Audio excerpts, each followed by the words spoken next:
ਮੰਮਾ ਤੇਰੇ ਸਕੂਲ ਜਾ ਰਹੇ ਤੇ ਦਾਦਾ ਲੈ ਕੇ ਨਾਲ ਜਾ ਰਹੇ ਕਿਤੇ ਉਹ ਸਾਤੇ अच्छा रोटी तू पकड़ी है ठीक है खुदा हाफिज आज आसिया बाहर आ गई धुप ते ठंडी ठंडी छां भी नाल है अस्सलाम वालेकुम गुड मॉर्निंग की हाल चाल ने सारे भैन भाइयों दे अल्हम्दुलिल्लाह सी बिल्कुल ठीक ठाक है अल्लाह पाक सब नूं सलामत रखे आमीन सुमा आमीन सुबह दे तकरीबन 10 बजे खड़े ने और मैं आ गया जी अम्मी दे कोल अज समझो कि अज साडा व्लॉग जिहड़े ने इस हाते च बनेगा कुछ अहम सवालात जिहड़े ना वो इस व्लॉग दे अंदर डिस्कस करने ने ठीक है ना तुसी अपनी राय इस पे ज़रूर देनी है क्योंकि अज मेरा दिल तो कोई ना करता पे व्लॉग बनाने का काफ़ी डिस्टर्ब होया हुआ तो हौली हौली आए मतलब है कि ना पहले वाली पोजीशन ते आवांगा बाजारे ता मतलब है कि बंदा इंसान जिहड़ा ना बड़ा खुश नज़र आ रहा होंगे लेकिन उनके अंदर की चल रहा होंगे वही जानता है या उनका अल्लाह पाक जानता बस ठीक है ना तो अज दिल कोई ना व्लॉग बनाता कल ही मैं समझो कि ना एक समझो कि ना मानत पहुँचानी है उस मामले इस करके व्लॉग जो मैं कंप्लीट किया अज भी जो ना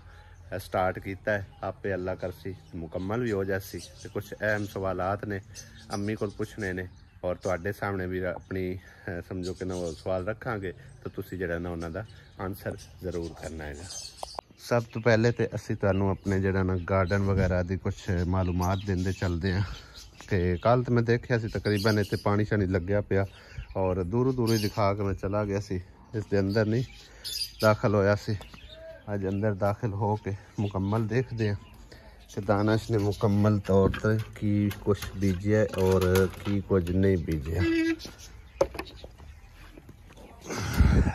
क्यारी तो माशाल्लाह बड़ी प्यारी बनाई सु चार चफेरे इट्टां वगैरह ला के ना और इट भी किस तरीके नाल लाई है कितनी खूबसूरती दे नाल इन्हूं गोडी कीती होई सु विच मेरे ख्याल है जिहड़ी है ना मली जी पाई सु ते ताकि इनकी जी ना ताकत रही है तकरीबन 3-4 पानी लगान तक उस तो बाद फिर हल्का जो छट्टा जो लगा दिता जाता है बूटियां छुट्टियां भी लाई हुई सो आ चेक करो और उधर इन्ने प्यारे फुल खिले खले हैं ना माशाल्लाह माशाल्लाह कितने सोहने नज़र आ रहे हैं और सीधे बिल्कुल ही धुप दे नज़ारे लै रहे हैं चेक करो ना तुसी 3-4 रंग के फुल ने वाइट है और उस तो इलावा है पता नहीं जो ऑरेंज तरह का है ना पिंक है ठीक है ना और यह भी पिंक तरह का यानी कि डिफरेंट कलर के फुल लगे खड़े माशाल्लाह और इधर आ गया थोम यानी कि लसन ये अज कल ही बीजे सू इन कल पानी इन्हें लगाया होया सी बाकी वो खेलियां उत्ते की कुछ लाया सू अजे तक मतलब इन्हूं पुछया नहीं है शायद मूलियां लाइया सू तां ही खेलां बनिया पईयां ने ते जी मकई खड़ी आ थोड़ी जी होर वड्डी होवेगी तो उत्थों जानी कि ना वड वुड के डंगरां पा ले संगे उन्हां दी तो काफ़ी वड्डी नज़र आ रही मकई ओ चेक करो ना किड्डे किड्डे उच्चे टांडे हो गए ने इहदे विच पता नहीं की कुछ बीजन लगे मेरे ख्याल शायद थोम ही लगाएगा यानी कि लसन ठीक है ना तो तां करके इहदे विच जिहड़ी है ना हली उली पाई सो गोडी शोडी कीती सो ते अजे छड़ दित्ती गई है क्योंकि इहदे विच हाले वत्तर हैगा है देखो ना इस तरह वत्तर वाली जमीन है थोड़ी जी खुश होगी ना तो फिर वो आसानी नाल लग भी जाएगी और बरीक भी हो जाएगी हुण चलते हैं जी उस क्यारी को और क्यारी थोड़ी जी मालूमात लेने फिर अम्मी को लाने दोबारा इस क्यारी का तो भाई साहब कोई दरवाज़ा ही नहीं मेरे ख्याल हैगा बस एवें ही दूरों ही देखना पैंदा उत्तों ही इंज करके ना आ जाया करो और इहदे जिहड़ा थोम ने लगाया ना लसन वो उग्या भी खड़ा है देखो कितना प्यारा माशाल्लाह ते एक इन्हें त्रेक लगा दी और एक हैगा बूटा सुख चैन का सुख चैन ही हैगी अंबर वाल जी के शायद पीले पीले फुल लगते होंगे तोरियां की शक्ल फिर इसका बीज भी लगता होंगे और यह हैगा साग इनू हल्का फुल्का पानी लगाया सो ज़्यादा नहीं लाया क्योंकि ज़्यादा पानी लांदा तो डुब के यानी कि ना ख़त्म हो सकता एक्सपायर हो सकता तो बाकी ये भी थोम जो ना काफ़ी स्टार्ट हो चुके हैं चेक करो माशाल्लाह और ਉਹ ਹੈ ਸਾਹਮਣੇ ਮੇਰੇ ਖਿਆਲ ਹੈ ਪਾਲਕ, ਉਹ ਅੱਗੇ ਹੈਗਾ ਥੋਮ। 4 ਬੂਟੇ ਇਹਦੇ ਵਿੱਚ ਯਾਨੀ ਕਿ ਲਗਾ ਦਿੱਤੇ ਗਏ ਨੇ ਤਾਂ ਕਿ ਨਾਲ ਨਾਲ ਬੂਟੇ ਵੀ ਪਲਦੇ ਰਹਿਣ ਔਰ ਥੋਮ ਵਗੈਰਾ ਜਿਹੜਾ ਉਹਨਾਂ ਨੂੰ ਵੀ ਪਾਣੀ ਲੱਗੇ, ਇਹਨਾਂ ਨੂੰ ਵੀ ਨਾਲ ਹੀ ਲੱਗਦਾ ਰਹੇ, ਅਲੱਗਾ ਤੋਂ ਨਾ ਲਾਣਾ ਪਵੇ। ਆਓ ਹੁਣ ਅੰਮੀ ਹੋਰਾਂ ਨਾਲ ਕੁਝ ਚੰਦ ਸਵਾਲ ਕਰਦੇ ਆ ਤੇ ਉਹਨਾਂ ਆਨਸਰ ਲੈਣੇ ਆ। ਸਭ ਤੋਂ ਪਹਿਲੇ ਮੰਜੀ ਜੜੀ ਨੂੰ ਮੈਂ ਅੰਮੀ ਕੇ ਉਹਨਾਂ ਨੂੰ ਤੂੰ ਮੂੰਹ ਕਰ ਲਾ, ਇੱਥੇ ਬਹਿ ਕੇ ਨਾ ਗੱਲਾਂ ਬਾਤਾਂ ਕਰਨੇ ਦੋਵੇਂ ਮਾਂ ਪੁੱਤਰ। ਪੁੱਛਣਾ ਤੁਹਾਡੇ ਕੋਲ ਇਹ ਹੈ ਬਈ ਅਸਲ 'ਚ ਨਾ ਅੰਮੀ ਥੋੜ੍ਹੇ ਜਿਹੇ ਨਾ ਪੁਰਾਣੇ ਖਿਆਲਾਤ ਦੇ ਨੇ, ਠੀਕ ਹੈ ਨਾ, ਤੇ ਅਸੀਂ ਹੁਣ ਸਮਝੋ ਕਿ ਨਾ ਉਹਨਾਂ ਖਿਆਲਾਂ 'ਚ ਨਹੀਂ ਹੈਗੇ, ਉਹਨਾਂ ਖਿਆਲਾਂ 'ਚੋਂ ਬਾਹਰ ਆ। ਯਾਨੀ ਕਿ ਨਾ ਅੰਮੀ ਹੋਰੀ ਸਾਡੇ ਜਿਹੜੇ ਪਿੰਡ ਹੈ ਨਾ ਇੱਕ ਤਰ੍ਹਾਂ ਦੇ ਜੰਗਲੀ ਟਾਈਪ ਪਿੰਡ ਹੈ, ਠੀਕ ਹੈ ਨਾ, ਤੇ ਅਸੀਂ ਆਪ ਵੀ ਆਪਣੇ ਆਪ ਨੂੰ ਸਮਝੋ ਕਿ ਜੰਗਲੀ ਹੀ ਕਹਿ ਸਕਦੇ ਹਾਂ, ਠੀਕ ਹੈ ਨਾ। ਲਿਹਾਜ਼ਾ ਅੰਮੀ ਹੋਰਾਂ ਦਾ ਸਵੇਰੇ ਸਵੇਰੇ ਕਹਿਣਾ ਇਹ ਆ ਅੱਬੂ ਹੋਰਾਂ ਨਾਲ ਜੰਗ ਛਿੜੀ ਰਹੀ ਜਿਹੜੀ ਤੁਹਾਡੀ, ਬਈ ਫੂੜੀ ਕਿਉਂ ਨਹੀਂ ਪਾਈ, ਮੰਜੀਆਂ ਕਿਉਂ ਨਹੀਂ ਰੱਖੀਆਂ, ख़त्म ਕਿਉਂ ਨਹੀਂ ਦਿਵਾਇਆ, ठीक है ना। इस बारे में सवाल मैं तुहाडे अगे रखना कि जिहड़ा बंदा मिसाल के तौर पर साल 2 साल का हुंदा है या उनका भी नहीं होंदा मेरे हिसाब से ख़त्म, ठीक है ना, क्योंकि बच्चा गुनाह पाक आउंदा है, गुनाह पाक वापस चला गया, उनके उत्ते ख़त्म दिवा के तो की करना हुंदा, उनके उत्ते कलाम दिवा के मैं की करना हुंदा, ये मैनूं दसो तुसीं। हाँ लोगां दी रीत रिवाज ते असां नहीं जाना अम्मी, नहीं रोज़ां दी मैं ना जा। हाँ जी तो जनाजा कराया, बच्चे ने दफना कर। हाँ जी पिछे लोग आंदे रहे, बहना आंदियां रहियां, भरा आंदे रहे, जेड़े आंदे। हाँ मैं बहुत आंदे आंदे लोकां दी बादां दा आपां मकसद करिए ना। हाँ वो तो मुढेर ही खिलखाना है ना। ते ए आ तुसां बच्चे नूं दूध ना भी पींदा होवे, हाँ इन्ना को दूध लेके ना शाम वेले खत्म। नहीं अम्मी मैं नहीं ख़त्म दिवाई दा, चलो नहीं दिवाई जब क्योंकि वो बच्चा आया निक्का सारा गुलाब दा फुल आया है वापस चला गया है, ठीक है ना। ते ख़त्म अम्मी वेखो जी ख़त्म हुंदा है एक मिसाल तौर ते इसाल करना, ठीक है ना, यानी कि पढ़ के इसाल किया जा सकता है। हुण असी अगर इत्थों कोई शै खा रहे हैं, फ्रूट खा रहे हैं, कोई चीज़ वो खांदा या नहीं खांदा, अगर उन्होंने असी ख़त्म दे उत्ते विच रखने क्या उनके तक पहुँच जाता है? ओ जो नहीं जानता। हाँ इन्ना को दूध दी लेके नहीं अम्मी ओ अल्लाह पाक दी देन है, ओ अल्लाह पाक ने 9 महीने उन्होंने मां दे पेट च रखिया, उत्थे खुराक देंदा रहे अल्लाह पाक, तां ही एडा होया ना है। हाँ बाहर दुनिया ते आया तो की सोचा, मेरी माँ की सोचा मेरे वास्ते नहीं नहीं अब ये साडे ख्यालात ने, ये ना कोई उस बच्चे दे ख्याल ने ते ना ही नाउज़ बिल्लाह अल्लाह पाक दे ऐसे कोई ख्यालात ने। वो अल्लाह पाक ओनू पता नहीं किते कोल रखे। नहीं अम्मी विसार नहीं, पुत्तर मोए नहीं भुलदे, लेकिन गल ये है कि दुख मैनू इंतहा का दुख है, मैं तो अंदरों टुटिया पिया, ठीक है ना, लेकिन सबर रखना चाहिए है, अल्लाह ताला दी ओ देन है, अल्लाह ताला दी अता है, ठीक है ना। एक अल्लाह पाक दे के भी आजमांदा है, लैके भी आजमांदा है, ठीक है ना, तो बंदे नूं मजबूत रहना चाहिए, अल्लाह पाक दी रजा ते खुश होना चाहिए, समझ आई ना। तुहाडे भी साडे भी मतलब भैणा भरा आए गए, निक्के निक्के ही गए, समझ। हाँ ते अम्मी नहीं तुहाडे ख्यालात ने, अगर असी दुध दे उत्ते कलाम आखीए भी ते ओह दुध केड़ा साडा इत्थों दिता होया उंदे तक पहुंच जाना। सवाब ते अल्लाह ताला कोलो, ओनू केड़ा कोई अल्लाह माफी देवे, उन्ने कोई गुनाह कीता या कोई वो दुनिया ते कोई कई साल बिता के गया।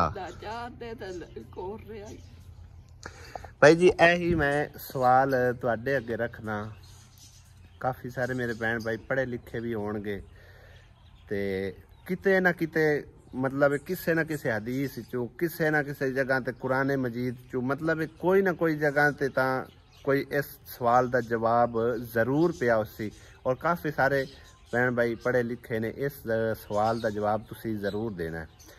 मिसाल के तौर पर वड्डे बंदे नूं ही ख़त्म खवाया जाता है ना, ਤੇ ਜੋ ਕੁਝ ਇੱਥੇ ਮਤਲਬ ਖਾ ਪੀ ਰਹੇ ਹੁੰਦੇ ਆ ਉਹਦਾ ਇੱਕ ਸਵਾਬ ਹੀ ਪਹੁੰਚਦਾ, ਉਹ ਚੀਜ਼ ਉਹਦੇ ਤੱਕ ਨਹੀਂ ਪਹੁੰਚਦੀ। ਠੀਕ ਹੈ, ਤੇ ਮਿਸਾਲ ਤੌਰ ਤੇ ਉਹਦੇ ਮਤਲਬ ਗੁਨਾਹ ਹੁੰਦੇ ਨੇ, ਉਹ ਗੁਨਾਹ ਉਹਨੇ ਚੜ੍ਹਦੇ ਨੇ। ਜਿਹੜਾ ਕਿ ਬੰਦਾ ਇੱਥੇ ਇਸਾਲ ਕਰਦਾ ਹੈ ਉਹਦੇ ਗੁਨਾਹ ਚੜ੍ਹਦੇ ਨੇ, ਤੇ ਉਹ ਉਹਨੂੰ ਸਮਝੋ ਕਿ ਨਾ ਉਹਦੇ ਤੱਕ ਸਵਾਬ ਪਹੁੰਚਦਾ ਹੈ। ਲਿਹਾਜ਼ਾ ਇਹ ਬੱਚਾ ਫੁੱਲ ਗੁਲਾਬ ਦਾ, ਨਾ ਕੋਈ ਉਹਨੇ ਗੁਨਾਹ ਕੀਤਾ, ਨਾ ਕੋਈ ਉਹਨੇ ਦੁਨੀਆ ਵੇਖੀ, ਬਸ ਚੰਦ ਘੜੀ ਲਈ ਆਇਆ, ਮਹਿਮਾਨ ਆਇਆ ਤੇ ਵਾਪਸ ਚਲਾ ਗਿਆ। ਤੇ ਉਹਨੂੰ ਅਸੀਂ ਮਤਲਬ ਇਹ ਦੁੱਧ ਵਗੈਰਾ ਤੇ ਖਤਮ ਖਵਾ ਕੇ ਤੇ ਮਤਲਬ ਇਹ ਸਾਲ ਕਰੀਏ, ਮੇਰੇ ਹਿਸਾਬ ਵਿੱਚ ਨਹੀਂ ਠੀਕ। मैं इस करके अम्मी और इस सवाल का जवाब लैन वास्ते आया। दूसरा अम्मी ने यह भी तकरीबन सुबह सुबह थोड़ी आपस में जंग छिड़ी है अबू। हाँ चल जो मेरे गल पै गई, तू भाभी हो गया ते तू भाभियां वाला हाथ रख लिया, मंजी नहीं रखी। मैं आख्या गुनाह तू पाक है, दो दिओ साडे कोल ही रहा, अस्पताल हो बेचारा उदारी ते इत्थे आंदे ओनू कबर दाखिल कर छड्या। हालांकि जिस दिन उन्हें दफना के हटे ना अबू, मैं तो पढ़िया लिखा कोई नहीं हाँ, ना ही मतलब मैं कोई एडी हदीसां जानना, ना ही मैनू कोई एडी मालूमात है।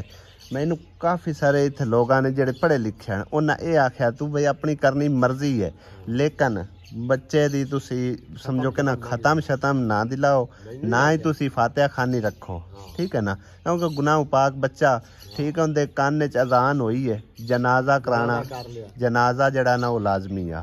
ठीक है ना, तो जिन्ना जिन्ना जनाजा पढ़िया जारी गल है उन्होंने नामा माल च जरूर इजाफा होया उसी, ते लिहाजा ना खत्म खवाओ ते ना ही तुसी मंजियां रखो पूड़ियां। जे किसे अफसोस करना है तो घर आके कर लवे। ठीक है ना, इन्नी कमी गल है तो इन्नी बात है। ठीक है ना, इनदे उत्ते ज्यादा समझो कि ना मामले नू डिस्कस करने की जरूरत ही नहीं है। हाँ ਹੁਣ ਕਈ ਲੋਕ ਵਿੱਚ ਪਿਆਂਦੇ ਵੀ ਆਣ ਖਤਮ ਕਿਉਂ ਨਹੀਂ ਖਵਾਇਆ, ਖਤਮ ਖਵਾਉਣਾ ਚਾਹੀਦਾ। ਹਾਂ ਉਹ ਸਾਡੇ ਆ ਸਿਰਫ ਜੰਗਲੀ ਪਿਆਂਦੇ ਆ ਇੱਥੋਂ ਦੇ, ਹਾਂ ਬਾਕੀ ਜਿੰਨੇ ਮਤਲਬ ਇੱਕ ਲੋਕ ਦੇਖਦੇ ਆ ਉਹਨਾਂ ਤੇ ਮੈਨੂੰ ਕੋਈ ਐਸਾ ਮਸ਼ਵਰਾ ਨਹੀਂ ਦਿੱਤਾ।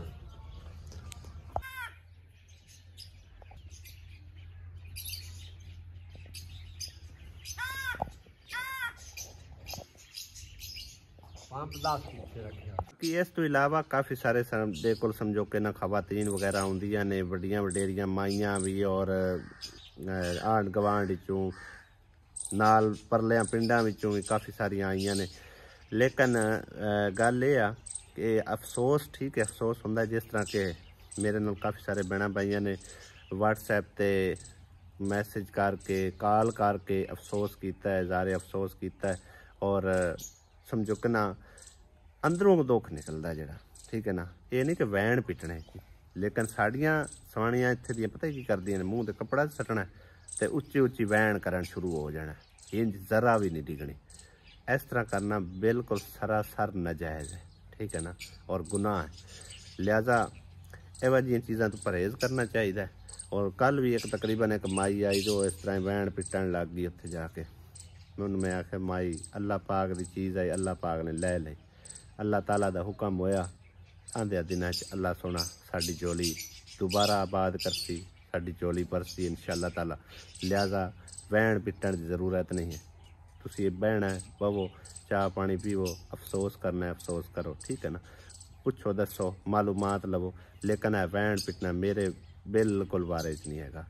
असी बजाते खुद मैं ते आसिया उस बच्चे दे माँ प्यो असा बिल्कुल इस चीज़ नू इग्नोर किया है। वैन ना मैनू आउंदे ना आसिया नू आउंदे ने, असा इस चीज़ अल्ले तो गए ही नहीं है। ठीक है ना, लेकिन अंदर दा दुख जिहड़ा है ना वो समझो कि पड़ास निकालनी चाहिए है, तो उन्होंने भी कोशिश की है कि घुट के रखे, लेकिन जदों याद आउंदी है उस टाइम समझो कि दिलों हाँ निकलती, दिलों समझो कि ना इन्ना दुख निकलता है।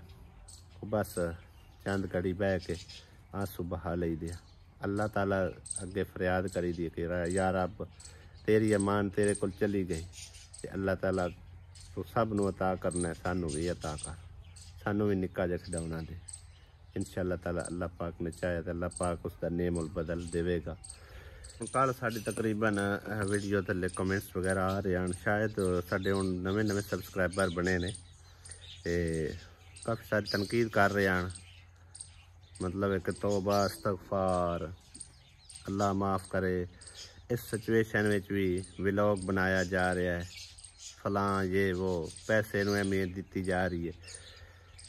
मैं मतलब एक ना उन्होंने सिर्फ इन्ना कहना चाहना, शायद तुसी यूट्यूबर नहीं हो, लेकिन यूट्यूब ते सर्च करके ज़रूर देखना कि किन्नी वीडियो दी लेंथ होवे ते उनदे ते की कुछ मिलता है। ठीक है ना। जी 2-3 मिनट की वीडियो ना सिर्फ एक मालूमाती वीडियो होंगी छोटी जी, उनके उत्ते कोई पैसे वगैरह नहीं मिलते, उनके उत्ते व्यूज़ श्यूज़ आवन तो उनके उत्ते कोई समझो कि ना सानू बेनीफिट नहीं होता। लेकिन साडे भैणा भाई वेट कर रहे हैं कि इस आखिर मतलब नतीजा की निकल के आता है, बच्चे बचता है ठीक होता है या नहीं होता, घर जाते हैं नहीं पहुँचते नहीं पहुँचते। मैं सिर्फ वो मालूमाती छोटी वीडियो दी है। और नाले भी कह रहा कि बीवी आती देखो कि मैं रोंदी हुई मगर आ रही, वो मेरी बीवी नहीं है, मेरी भरजाई है। ठीक है ना। तो बेगम मेरी पिछलियां तुसी जाके वीडियो वेखो, उत्थे तुहानू समझो कि उस वीडियो दे विच नज़र आ जाएगी। तो लिहाजा वो छोटी जी एक मालूमात वीडियो आएगी, उनके उत्ते कोई पैसे पूसे नहीं मिलते। ठीक है ना। हाँ जिस तरह कि हुण तुसी प्रॉपर व्लॉग वेख्या 17-18 मिनट का, इहदे उत्ते समझो कि ना पैसे मिलते हैं। लेकिन 2-3 मिनट की वीडियो ते जी खास तौर पर व्लॉगिंग वीडियो होंगी ना, उनके उत्ते कोई पैसे वगैरह या बेनीफिट नहीं होता। जे अगर चल पवे तो मतलब कि जिस तरह चली है 200-250 सबसक्राइबर वगैरह नाल जुड़ गए, जिस तरह कि तुसी सानू सबसक्राइब किया या नहीं किया या तुहाडे तक वीडियो पहुँची, तुसीं सिर्फ वीडियो देख छड्डी है। लिहाजा तुसी बजाए इस मौके ते तसल्ली देवन दे तुसी दिल आज़ारी कर रहे हो। बहरहाल अल्लाह पाक सब नू नेक हिदायत दे तो सब नू अपनी हिफ्ज़ो-मान च रखे। बाकी अज दा व्लॉग ही इत्थे ख़त्म करते हैं। इंशाअल्लाह ताला अगले व्लॉग च होंदी मुलाकात। उतना चिर इजाज़त चाहते। खुदा हाफिज़, अल्लाह निगहबान। जाके नहा धो के एक बारी फ्रैश भी होने। कल का सफ़र किया होया, आके नहाया ही कोई नहीं सी ते सिर च काफ़ी धूड़ मिट्टी पई हुई है। तो जाते हुए मैं समझो कि नहा के गया सी, तो सारे वाल पता नहीं गिले आने या मतलब तेल वगैरह लगाया हुआ सी, वो स्मैल जी आनी शुरू हो गई। तो नहा धो के फ्रैश होने।